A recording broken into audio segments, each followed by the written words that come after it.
प्रिय विद्यार्थियों, अब हम चर्चा करेंगे कि रोकड़ बजट बनाने की कौन कौन सी विधि है। सामान्यतः रोकड़ बजट बनाने की 3 विधियां हैं। Number 1, receipt and payment method, प्राप्ति एवं भुगतान विधि। दूसरा है समायोजित लाभ हानि विधि, adjusted profit and loss method. और तीसरी विधि है प्रक्षेपित चिट्ठा विधि, प्रोजेक्टेड बैलेंस शीट मेथड। ये रोकड़ बजट बनाने की 3 विधियां हैं। Number 1, receipt and payment method. Number 2, जैसा कि मैं आपको बता चुका हूँ, एडजस्टेड P&L अकाउंट मेथड। और तीसरा है प्रोजेक्टेड बैलेंस शीट मेथड। अब प्रत्येक विधि के द्वारा किस प्रकार रोकड़ बजट तैयार किया जाता है, इसके बारे में हम चर्चा करेंगे।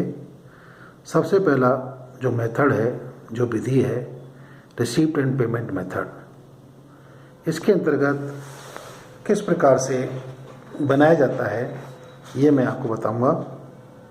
ये विधि बहुत ही सरल और सबसे अधिक प्रचलित विधि है। परीक्षा के दृष्टिकोण से भी ये बहुत ही अत्यंत महत्वपूर्ण विधि है।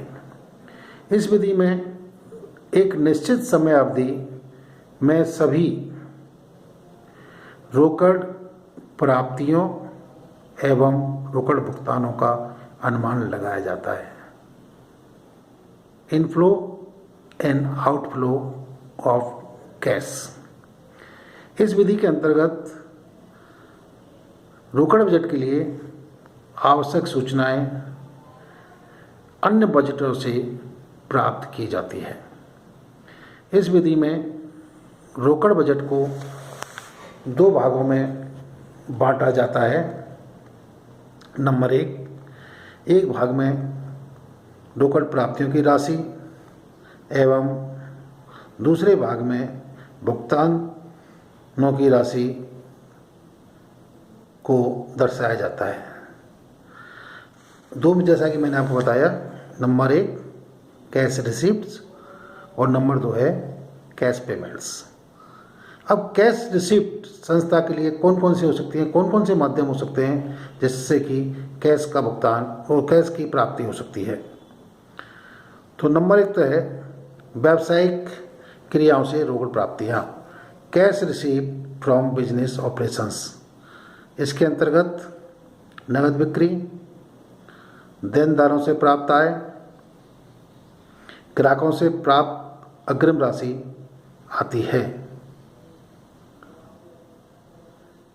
इसके अंतर्गत ये भी ध्यान रखा जाना चाहिए कि देनदारों से प्राप्त रोकड़ का अनुमान लगाने के लिए यह देखना होगा कि उधार बिक्री की राशि को प्राप्त करने में कितना समय लगेगा। इसके लिए संस्था की साख नीति, विक्रय की शर्तों, ग्राहकों की स्थिति, व्यवसाय की परंपराओं तथा विक्रय एवं वसूली के बीच लगने वाले समय को ध्यान में रखा जाना चाहिए। नंबर 2 है गैर व्यावसायिक क्रियाओं से नगद की प्राप्ति, cash received from non business operation. जब एक संस्था को अपनी सामान्य व्यावसायिक क्रियाओं के अतिरिक्त अन्य क्रियाओं से रोकड़ प्राप्त होती है तो उसे इस वर्ग में शामिल किया जाता है, जैसे लाभांश, ब्याज, किराया, अधिकार शुल्क, कमीशन, कर वापसी आदि को इसमें शामिल किया जाता है। तीसरा जो नगद प्राप्ति का साधन है वो है पूंजी व्यवहारों से रोकड़ प्राप्तियाँ, cash receipts from capital transactions. इसमें अंशों एवं ऋण पत्रों के निर्गमन तथा स्थायी संपत्तियों व विनियोगों के विक्रय से रोकड़ प्राप्त को शामिल किया जाता है। दीर्घकालीन एवं अल्पकालीन ऋणों से प्राप्त राशि भी इसमें शामिल की जाती है। अब आपका आता है दूसरा भाग, कैश पेमेंट। कैश पेमेंट के कौन कौन से आधार हो सकते हैं? तो सबसे पहले तो कैश पेमेंट जो आता है व्यावसायिक क्रियाओं के लिए रोकड़ भुगतान, cash payment for business operations. इसके लिए इसके अंतर्गत सबसे पहले आता है रोकड़ क्रय एवं देय खाते, cash purchase and accounts payables. दूसरा आता है पेमेंट टू वर्कर्स, श्रमिकों को किए जाने वाला भुगतान। श्रमिकों को किए जाने वाले भुगतान इसमें शामिल किए जाते हैं। इसमें मजदूरी भुगतानों के समानांतर को ध्यान में रखना चाहिए। तीसरा आता है ओवरहेड्स, ऊपरी व्यय। इसमें कारखाना ऊपरी व्यय, प्रशासनिक ऊपरी व्यय, सामान्य ऊपरी व्यय, सामान्य प्रशासन ऊपरी व्यय तथा सेल्स एंड डिस्ट्रीब्यूशन ओवरहेड्स इसके अंतर्गत शामिल किए जाते हैं। नंबर 2 आता है गैर व्यावसायिक क्रियाओं के लिए रोकड़ भुगतान, cash payment for non business operations. इसमें ब्याज, किराया, दान, आयकर आदि के लिए किए जाने वाले भुगतान शामिल किए जाते हैं। और तीसरा आता है पूंजी व्यवहारों के लिए रोकड़ भुगतान। इसमें ऋणपत्रों एवं पूर्वाधिकार अंशों के शोधन, बैंक ऋणों की अदायगी, स्थायी संपत्तियों व विनियोगों के क्रय में खर्च की गई राशि आदि को शामिल किया जाता है।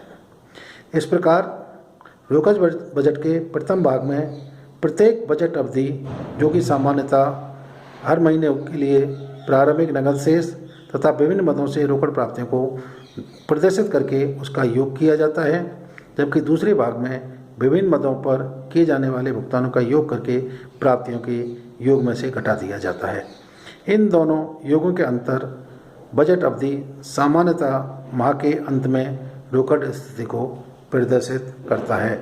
यदि प्राप्तियों का योग भुगतानों के योग से अधिक है तो इसे अधिक के लाभदायक विनियोग हेतु प्रबंध द्वारा योजना बनाई जाती हैं, और यदि भुगतानों का योग प्राप्तियों के योग से अधिक होता है तो ऐसी स्थिति में रोकड़ की कमी को दर्शाता है, जिसकी पूर्ति हेतु प्रबंध उपयुक्त स्रोतों से वित्त की व्यवस्था करता है।